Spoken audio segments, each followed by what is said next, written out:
মা শারদা বলতেন, জীবনকে পবিত্র রাখাই হলো আমাদের একমাত্র কাজ। পবিত্রতা আমাদের রক্ষা করে, আর অপবিত্রতা আমাদের ধ্বংসের পথে নিয়ে যায়। শ্রী শ্রী ঠাকুর মাকে বলেছিলেন, তুমি কামার পুকুরে থাকবে, শাক বুনবে, শাক ভাত খাবে আর হরিনাম করবে, বরং পরভাতি ভালো, পরঘড়ি ভালো নয়। কামার পুকুরে নিজের ঘরখানি কখনো নষ্ট করো না। কারো কাছে একটি পয়সার জন্য হাত পাতবে না। তোমার মোটা ভাত কাপড়ের অভাব হবে না। কৃপণ হওয়া ভালো, কিন্তু লক্ষ্মী ছাড়া হওয়া ভালো নয়। ঠাকুর শ্রী রামকৃষ্ণ দেবের সম্পর্কে রবীন্দ্রনাথ ঠাকুর লিখেছিলেন, তার ব্যক্তিত্বের বিশালতা বোঝা যায় আপাত বিরোধী সাধন পদ্ধতিগুলির অনুশীলনের মধ্যে দিয়ে, আর তার মনের সরলতা পুরোহিত ও যাজক শ্রেণীর আড়ম্বর ও পাণ্ডিত্যকে চিরকালের জন্য ম্লান করে দিয়েছে। বহু সাধকের বহু সাধনার ধারা ধ্যানে তোমার মিলিত হয়েছে তারা। তোমার জীবনে অসীমের লীলা পথে নূতন তীর্থ রূপ নিল এ জগতে। দেশ বিদেশের প্রণাম আনিল টানি, সেথায় আমার প্রণতি দিলাম আনি। নমস্কার বন্ধুরা, সবাই কেমন আছেন? আমি মৃণালকান্তি চৌধুরী। আপনারা আমাকে নীল নামে চেনেন। বিপদ কখনো ঘোষণা দিয়ে আসে না, ঠিক যেমন রাতের আধার চুপিসারে এসে ঢেকে দেয় দিনের আলো।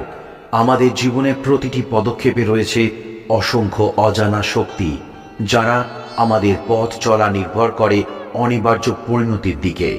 প্রাচীন হিন্দু শাস্ত্র এবং বিশ্বাসে বলা হয়েছে, কিছু জিনিস আছে যা বাড়িতে আনা মানেই দুর্ভাগ্যকে নিমন্ত্রণ দেওয়া। আমরা যদি সচেতন না হই, তবে এই জিনিসগুলি আমাদের জীবনকে অন্ধকারময় করে তুলতে পারে। মহাভারতে ভীষ্ম পিতামহ অর্জুনকে সতর্ক করে দিয়ে বলেছিলেন, অত্যন্ত প্রয়োজন ছাড়া অন্যের দান গ্রহণ করলে জীবনের দুঃখের শেষ থাকে না। বিনামূল্যে কিছু পাওয়া মানেই তো শুভ নয়, বিশেষ করে যদি সেই জিনিসগুলির মধ্যে রয়েছে অন্যের অভিশাপ, তেজ স্বরূপের হ্রাস বা দুর্ভাগ্যের সংযোগ।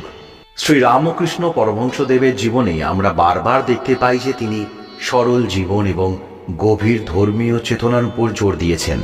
তিনি বলতেন, সবকিছুতে ঈশ্বরের হাত আছে, তবে কিছু জিনিস এমন আছে যা আমাদের দুর্ভাগ্য নিয়ে আসে যদি আমরা না জেনে বা অসতর্কতার সাথে তা গ্রহণ করি। যা কিছু ভাঙা তা দূর করে দাও। ঈশ্বর পূর্ণ, সম্পূর্ণ। যা কিছু অপূর্ণ, ভাঙা, তা তোমার জীবনে নেবে না। স্বামী বিবেকানন্দ বলতেন, জীবন হলো কর্মক্ষেত্র এবং কর্ম হলো পবিত্রতা অর্জনের উপায়। আমাদের উচিত সর্বদা এগিয়ে চলা, পিছনে তাকানো নয়।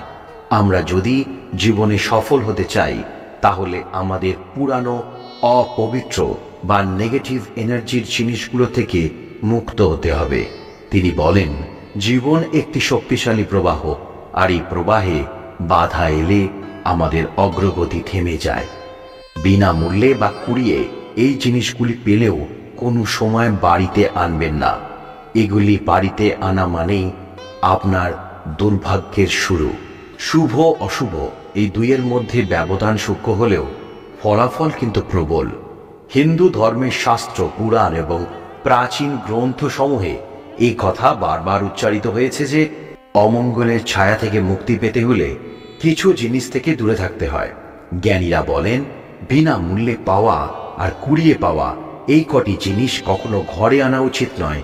তা না হলে দুর্ভাগ্যের ছায়া আপনার জীবনকে ঘিরে ধরবে। কিন্তু কি সেই জিনিসগুলি? কেন তাদের এড়িয়ে চলা উচিত? আসুন দেখি শাস্ত্র কি বলছে। ব্রহ্ম বৈবর্ত পুরাণ অনুযায়ী ভাঙা বা দাগযুক্ত পাত্র ঘরে রাখা মানে অমঙ্গলকে আমন্ত্রণ জানানো। এমন পাত্রে খাবার গ্রহণ করলে তার জীবনের সুস্থতা এবং শান্তি নষ্ট করে। মনুস্মৃতিতে বলা হয়েছে, অন্যের ব্যবহৃত পোশাক নিজের জীবনে দুর্ভাগ্য ডেকে আনে। এই পোশাকের সাথে তার মালিকের সকল সুখ এবং দুঃখ আপনার জীবনেও প্রতিফলিত হয়। বালিশ শুধু শোবার উপকরণ নয়, তা মন এবং আত্মার বিশ্রামের প্রতীকও। গরুর পুরাণে উল্লেখ আছে যে অন্যের ব্যবহৃত বালিশ গ্রহণ করলে আপনার নিজস্ব শান্তি এবং সুখে ঘাটতি হতে পারে। বৃহদারণ্যক উপনিষদে বলা হয়েছে, অন্যের ব্যবহৃত বিছানাপত্র যেমন চাদর, তোয়ালে ইত্যাদি ব্যবহার করলে তাদের দুঃখ, হতাশা এবং রোগ আপনার জীবনেও ছড়িয়ে পড়তে পারে। হিন্দু শাস্ত্র মতে ভাঙা আয়না ঘরে রাখা মানে জীবনে বিপদ, ব্যর্থতা এবং অশান্তি নিয়ে আসা। ভাঙা আয়না আত্মার উপর কুপ্রভাব ফেলে এবং তার জীবনের সুখকে ভিন্ন ভিন্ন করে দেয়।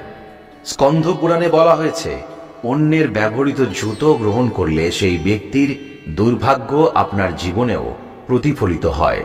পুরানো জুতো জীবন থেকে প্রগতি এবং উন্নতির রাস্তা বন্ধ করে দেয়। ভাঙা বা ফাটল ধরা মূর্তি ঘরে রাখা অশুভ বলে ধরা হয়। মৎস্য পুরাণে বলা হয়েছে, এর ফলে দেবতার আশীর্বাদ মেলে না, বরং ঘরে দুর্ভাগ্য বৃদ্ধি পায়। শাস্ত্র বলে, বই শুধু জ্ঞান নয়, আত্মার শুদ্ধি এবং সংস্কৃতির প্রতীক। চাণক্য নীতিতে উল্লেখ আছে যে অন্যের ব্যবহৃত বই যদি আপনার জীবনে এনে দেয় তাদের সকল কর্মের ফলাফল, তাহলে সেই ফলাফল আপনার জীবনে ভালো না হতেও পারে। মঙ্গলসূত্র এক নারীর শুভ্রতা এবং সৌভাগ্যের প্রতীক।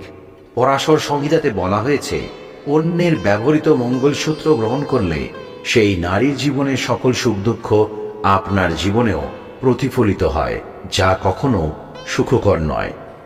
কলম শুধুমাত্র লেখার বস্তু নয়, এটি ভবিষ্যতের পথ তৈরি করে।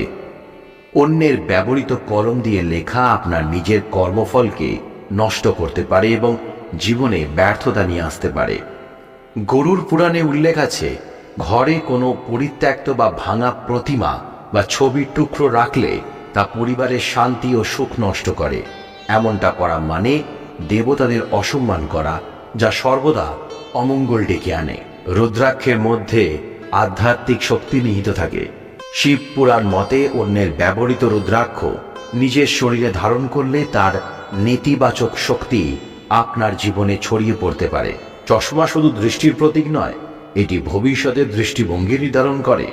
অন্যের চশমা ব্যবহার করলে তাদের দৃষ্টিভঙ্গি আপনার জীবনে ছাপ ফেলতে পারে, যা আপনার জন্য সুখকর নাও হতেও পারে।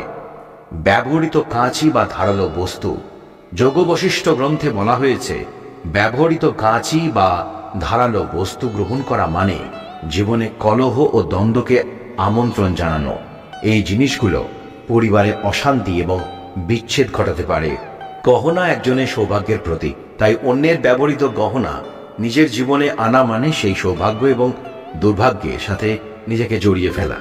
মনুস্মৃতিতে বলা হয়েছে, অন্যের ব্যবহৃত গহনা নিয়ে আসা মানে তার ভাগ্য এবং কর্মফলকে নিজের জীবনেও প্রবেশ করানো। কালিকা পুরাণ মতে অন্যের ব্যবহৃত পূজার সামগ্রী ব্যবহার করলে তার সাথে আসা সমস্ত পাপ এবং অমঙ্গল আপনার জীবনেও ছড়িয়ে পড়তে পারে। জীবনে শুভ এবং মঙ্গলের পথে চলতে গেলে এই জিনিসগুলো ঘরে আনা থেকে বিরত থাকুন। শাস্ত্রের উপদেশ অনুযায়ী শুধুমাত্র সৎকর্ম এবং শুদ্ধ আচার আচরণই পারে জীবনের সকল অমঙ্গলকে দূরে রাখতে। নিজেকে দুর্ভাগ্য থেকে মুক্তি দিতে হলে শাস্ত্রের এই নীতিগুলি মেনে চলুন, তবেই শান্তি, সৌভাগ্য এবং প্রাচুর্য আপনার জীবনকে আলোকিত করবে। নিঃস্বার্থ বিশ্বাসের গল্প জীবন ও সম্পর্কের কোলাহলে হারিয়ে যায়। এই চ্যানেলটি ঠিক তেমনই এক পবিত্র আশ্রয়, যেখানে আপনাদের সকলের বিশ্বাসের পরশ খুঁজে পাবেন। আমি মৃণাল কান্তি চৌধুরী, আপনাদের নীল। আমি ছোটবেলা থেকেই গুরুজনদের কথা শুনে শাস্ত্রের প্রতি শ্রদ্ধা রেখে বড় হয়েছি। জানি জীবন অনেক কঠিন, কিন্তু সেই কঠিন পথেও কিছু বিশ্বাসের আলো থাকে যা আমাদের এগিয়ে চলতে সাহায্য করে। অনেকে বিজ্ঞান ও কুসংস্কারের মাঝে ফারাক করেন। আমি জানি বৈজ্ঞানিক যুক্তির মর্ম কি, আর জানি ঈশ্বরের প্রতি নিবেদিত আস্থা কেমন। ইসরোর বিজ্ঞানীরা যখন চন্দ্রায়ন 3 মিশনের আগে পূজা করলেন, ডাক্তাররা অপারেশনের আগে যখন ঈশ্বরকে ডেকে যান, তখন তারা কিন্তু কোনো কুসংস্কার করছেন না, করছেন একান্ত বিশ্বাসের চর্চা। এই চ্যানেলটি সেই সমস্ত মানুষের জন্য যারা আধুনিকতার সাথে ঈশ্বরকে মেনে চলেন। আমি কোনো অন্ধবিশ্বাস প্রচার করি না, সেই সব বিশ্বাসের কদর করি যা আমার প্রিয়জন গুরুজনদের মনের গভীরে জায়গা করে আছে। আমি আপনাদের মতামতকে সম্মান করি, আপনাদের প্রতিটা কথাকে গুরুত্ব দিই, কিন্তু অনুরোধ করছি এমন কিছু লিখবেন না যা এই চ্যানেলের পবিত্রতায় আঘাত করতে পারে। আসুন একসাথে চলি হিন্দু সংস্কারকে বুকে নিয়ে সেই বিশ্বাসের আলোয় যা কখনোই মিথ্যা হতে পারে না। আজকে এটুকুই। আবার দেখা হবে পরবর্তী ভিডিওতে। সবাই খুব ভালো থাকবেন, সুস্থ থাকবেন। নমস্কার।